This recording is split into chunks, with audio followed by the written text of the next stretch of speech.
প্রিয় ভিউয়ার্স, আজকে আমি একটা নিরামিষ রেসিপি নিয়ে চলে এসেছি। আজকে আমি করব ভেজ ডাল। Welcome back to my channel Manisha kitchen বিডিতে সবাইকে স্বাগত। তো প্রতিদিনের মতো আজকে একটা রেসিপি নিয়ে হাজির হলাম। আমার এই রেসিপিটি যদি ভালো লেগে থাকে সুন্দর একটা কমেন্ট করে যাবেন। আর আপনি যদি নতুন হয়ে থাকেন প্লিজ আমার চ্যানেলটিকে সাবস্ক্রাইব করে যাবেন আর পাশে থাকা বেল আইকনটি প্রেস করে দিবেন। আজকে আমি করব ভেজ ডাল। এখানে এর জন্য আমি ডাল নিয়ে নিয়েছি। এটা নাকি দেশি ছোলার ডাল।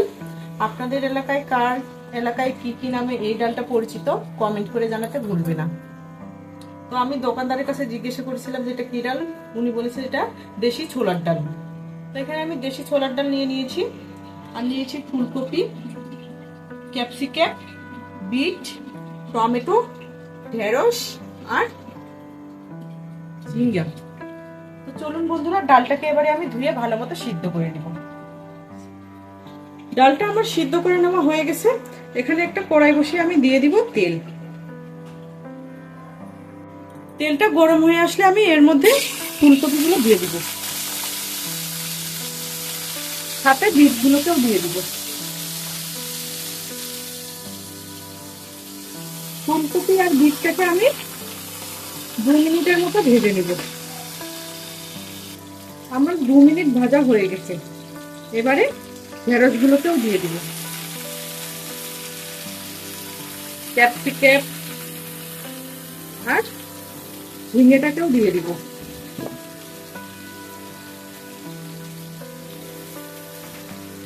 সব উপকরণগুলোকে এবারে ভালো মতো ভেজে নেব।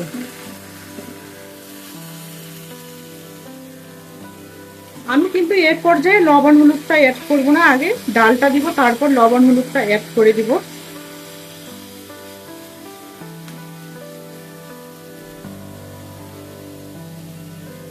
সাথে 2টো কাঁচামরিচ অ্যাড করে দিব।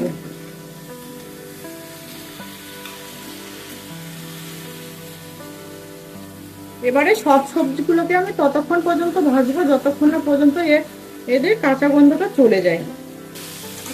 আমার সবজিটাকে ভাজা হচ্ছে। আমার সবজিটাকে ভেজে নেওয়া হয়ে গেছে। এবারে ডালটাকে অ্যাড করে দিব।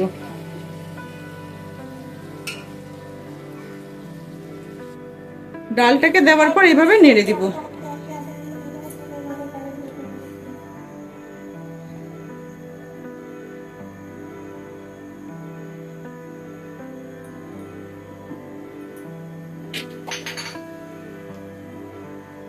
এবারে অ্যাড করে দিব হলুদ গুঁড়ো,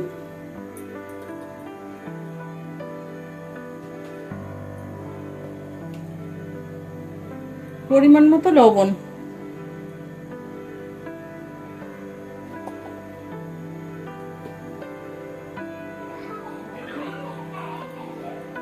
আর একটুখানি গরম মশলা গুঁড়ো দিব। ডালের ভালো ফ্লেভার আসবে।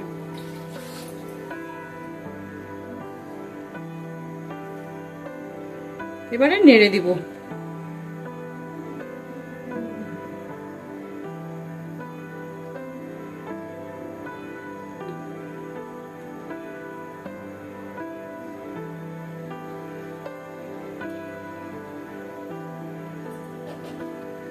এভাবে এখন আমি ডালটাকে রান্না করে করে সবজিগুলোকে সিদ্ধ করে নিব।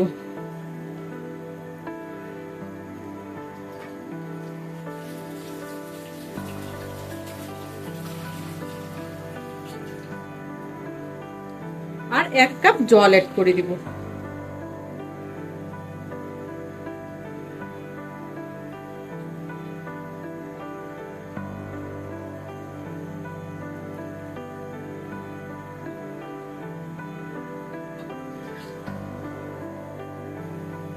এবারে আমি দিয়ে দিব টমেটো।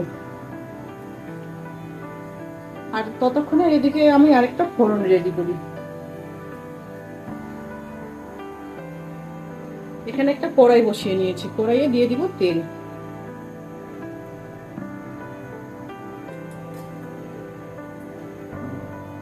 তেলটা আমার ভালো মতো গরম হয়ে এসেছে। এবারে দিয়ে দিব 2টো তেজপাতা মাঝখান থেকে ছিলে নিয়েছি আর শুকনো মরিচ 3টি।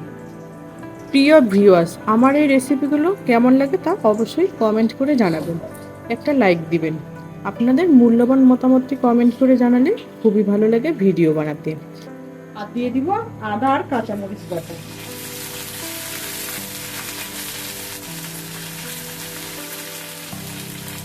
আর এখানে আছে আমার জিরে আর পাঁচফোড়ন আমি মিক্স করে নিয়েছি, এবারে এটাকে দিয়ে দিব।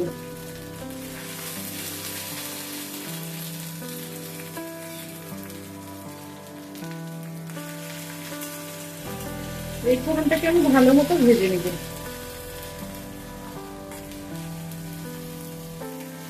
আপনি যদি আমার চ্যানেলটিতে নতুন ভিজিট করতেছেন, প্লিজ সাবস্ক্রাইব করে দিবেন এবং পাশে থাকা বেল আইকনটি প্রেস করে দিবেন। এতে কিন্তু আমার ভিডিও ছাড়া মাত্র আপনাদের কাছে পৌঁছে যাবে। এভাবে যে কোনো তরকারিতে ফোড়ন দিলে কিন্তু তরকারির স্বাদটা আরও দ্বিগুণ হয়। তো তাই এইভাবে ফোড়ন দেওয়ার চেষ্টা করবেন। বিশেষ করে ডালের মধ্যে এভাবে ফোড়ন দিলে কিন্তু খুবই ভালো লাগে খেতে। ফোড়নটা আমার একদম রেডি হয়ে গেছে। এবারে আমি ডালের মধ্যে ফোড়নটাকে দিয়ে দেব।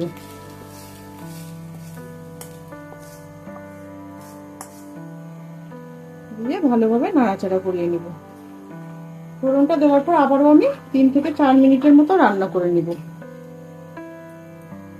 এভাবে আদা আর কাঁচামরিচের ফোড়ন দিলে কিন্তু এই ভেজ ডালের রান্নাটা খুবই সুন্দর হয়। ডালের এই রেসিপিটি আমার হয়ে গেল, তৈরি হয়ে গেল আমার ভেজ ডাল। আমার সবজিগুলো ভালো মতো সিদ্ধ হয়ে গেছে। এবারে আমি চুলার গ্যাসটা অফ করে দিব। তো এবারে আমি সার্ভ করে নিব।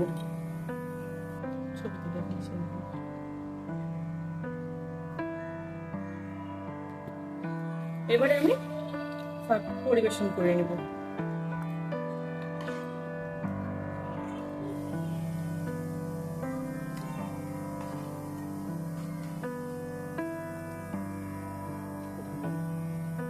বন্ধুরা, আমার রেসিপিটি কেমন লাগলো তা কিন্তু অবশ্যই কমেন্ট করে জানাবে। আর কার এলাকায় এই ডালটা কি নামে পরিচিত অবশ্যই জানাবে। আমি কিন্তু জানি না এই ডালের নাম কি।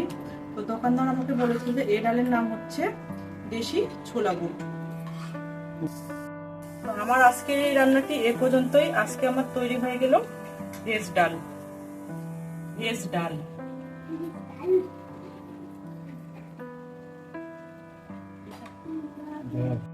আজকের রেসিপিটি এ পর্যন্তই।